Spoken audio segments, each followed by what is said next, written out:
کی جانب تھا کہ یہ اتنا بڑا تنازع تھا، لیکن انہوں نے نیک نیتی کے ساتھ یہ تنازع حل کروانے کی کوشش کی۔ اب دیکھیں اس میں بات بالکل سادہ ہے کہ جب آپ ثالث بنتے ہیں یا کوئی آپ کو ثالثی کے لیے کہتا ہے، فیض آباد دھرنے سے شروع کر لیتے ہیں نا، کہ فیض آباد دھرنا ہوا نون لیگ کی حکومت میں جب یہ جا رہی تھی، تو اس وقت ڈی جی سی تھے جنرل فیض حمید اور آرمی چیف تھے جنرل باجوہ، پھر احسن اقبال وفاقی وزیر داخلہ تھے اس وقت، تو یہ میڈیٹر تھے، تو شناسائی تو ہو ہی جاتی ہے ان چیزوں کی۔ تو جو دستخط ہوئے، پھر میں یا آپ، ہمارے کوئی جاننے والے ایسے ہوتے ہیں کہ جہاں تک ہماری پہنچ ہوتی ہے، اور اگر کوئی سوالی بن کر آ جاتا ہے تو ہماری یہ کوشش ضرور ہوگی کہ ہم اس معاملے کو احسن طریقے سے حل کریں۔ تو یہ جو ڈی ایچ اے پشاور والی زمین والا تنازع یہ معاملہ تھا نا، یہ بھی کچھ یہی تھا کہ پیر سجاد شاہ جو اپنے بھائیوں کو تنگ کر رہا تھا، ان کا جائز حق نہیں انہیں دے رہا تھا، رکاوٹیں کھڑی کر رہا تھا اور اپنے اثر و رسوخ کا ناجائز استعمال کر رہا تھا، دھمکیاں لگا رہا تھا۔ تو پھر حاجی صاحب سے انہوں نے کہا ہوگا، اور حاجی صاحب کے آگے جہاں پھر تعلق تھے، حاجی صاحب نے وہاں تک پہنچ کی ہوگی، لیکن اس سے یہ ثابت تو نہیں نہ ہوتا کہ بھائی جان انہوں نے مل کر گھپلا کیا۔ تاثر یہی دینے کی کوشش کی گئی ہے نا کہ یہ گٹھ جوڑ ہے، پرانی شناسائی ہے، چیزیں ہیں، اور پھر ایک ٹیگ لگے بار بار کہ یہ ان کی بی ٹیم ہے اسٹیبلشمنٹ کی، ان کے کہنے پر آئی، ان کے کہنے پر چلی گئی، ان کے کہنے پر دھرنا دے دیا، ان کے کہنے پر جو ہے بیٹھے رہے، مارچ کیا، پھر فتوے لگائے، اور جب انہوں نے کہا نہیں اب بہت ہو گیا تو پھر انہیں کہا واپس چلے جائیں، اور وہ واپس چلے گئے۔ یہ تاثر دینے کی بیسیکلی کوشش کی گئی ہے، ورنہ اس موقع پر تو یہ بے تکی سی بات تھی، یا تو آپ کے پاس پوری سٹوری تھی تو آپ اس پوری سٹوری کو سامنے رکھتے۔ یہ ویڈیو جو پیغام ہے یہ تو سردیوں کا ویڈیو پیغام ہے، جو پیر سجاد کے بھائیوں نے لباس پہنا ہوا ہے، وہ جرسیاں ہیں، جیکٹیں ہیں، تو سردیوں کی یہ ویڈیو ہے نا، کہ آپ کی اتنی بڑی ریسرچ کی ٹیم، آپ اتنے بڑے تحقیقاتی صحافی، تو آپ تک یہ ویڈیو ہی نہ پہنچے، یہ بڑی حیران کن بات ہے۔ اور حیران کن بات اس موقع پر کہ جب لبیک ایک بہت بڑا احتجاج کرنے جا رہی ہے، ریلی نکالنے جا رہی ہے، آگے ان کے ایک اور صحافی کی خبر باؤنس ہو گئی تھی، اور انہوں نے بھی یہی ایک غلط فہمی جو مجلس شورا ہے ان کے رہنماؤں کے درمیان پھیلانے کی کوشش کی تھی کہ وہ ہم تو چاہتے ہیں کہ پیر ظہیر الحسن شاہ گرفتار ہوں، لیکن وہ ہیزیٹیشن محسوس کر رہے ہیں، وہ نہیں چاہ رہے کہ میں گرفتاری دوں، لیکن ہماری تو خواہش ہے کہ وہ اپنے آپ کو پولیس کے سامنے سرنڈر کر دیں۔ تو جب ہم نے اس کی تحقیقات کی تو ہم تک جو معلومات پہنچی وہ یہی تھی کہ یہ ساری بوگس بات ہے، کوئی ایسا معاملہ نہیں ہے۔ پھر یہ کہا گیا جی کہ کے پی کے میں فرار ہو گئے ہیں۔ کے پی کے کو کون ریپرزینٹ کرتا ہے؟ کے پی کے کو ڈاکٹر شفیق امینی ہی ریپرزینٹ کرتے ہیں، اور جو لبیک کو بڑی اچھا طرح جانتے ہیں، فالو کرتے ہیں، ان کے کارکنان ہیں یا ان کے رہنما ہیں، وہ بخوبی آگاہ ہیں کہ علامہ خادم حسین رضوی کے بعد اگر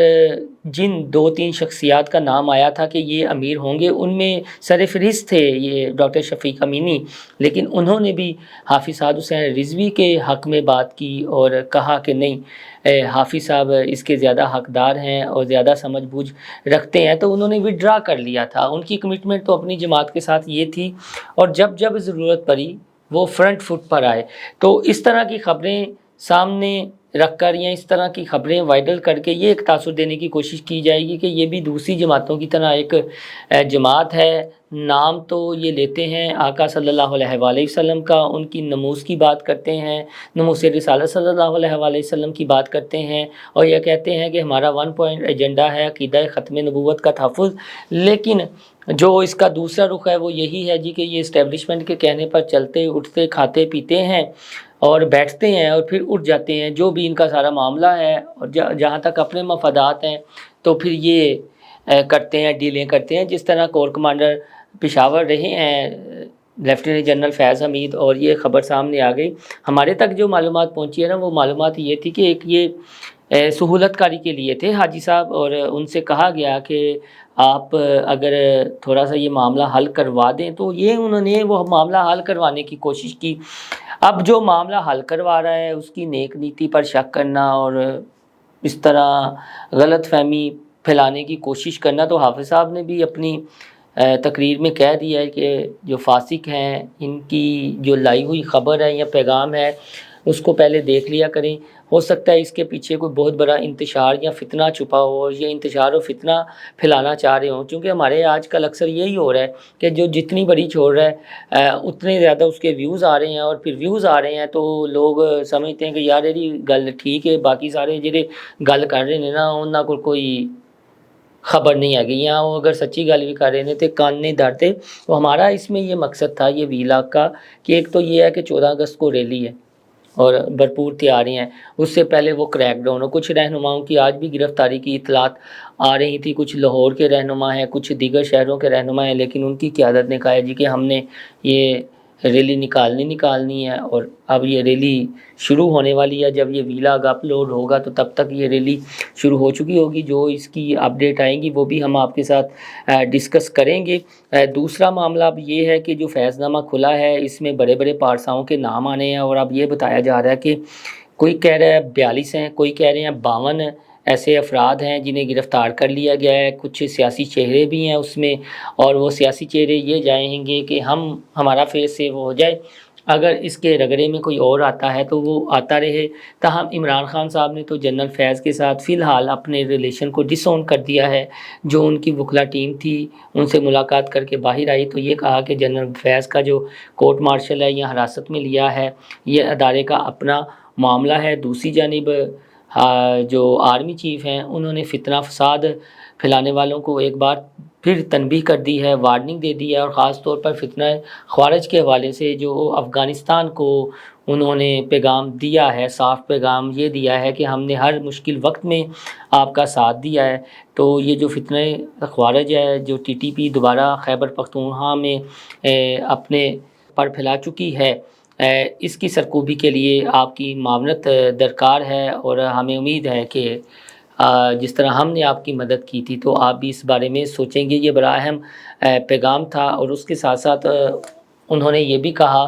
کہ پاکستان کا جو مستقبل ہے روشن ہے, نوجوان نا امید نہ ہوں, جو فتنہ فساد پھیلاتے ہیں, جو انتشار پھیلاتے ہیں وہ ناکام ہوں گے, اور فتح جو ہے وہ حق والوں کی ہوگی. تاہم اب جو لبیک ہے اس کا ایک امتحان 1 پوائنٹ ایجنڈا کہ کیا تقریر ہوتی ہے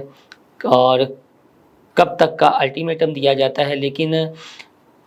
عالمی عقیدہ ختم نبوت مجلس ختم نبوت نے جو اپنی مشترکہ پریس ریلیز جاری کی, جو ان کا اسلام آباد میں اجلاس ہوا, انہوں نے بھی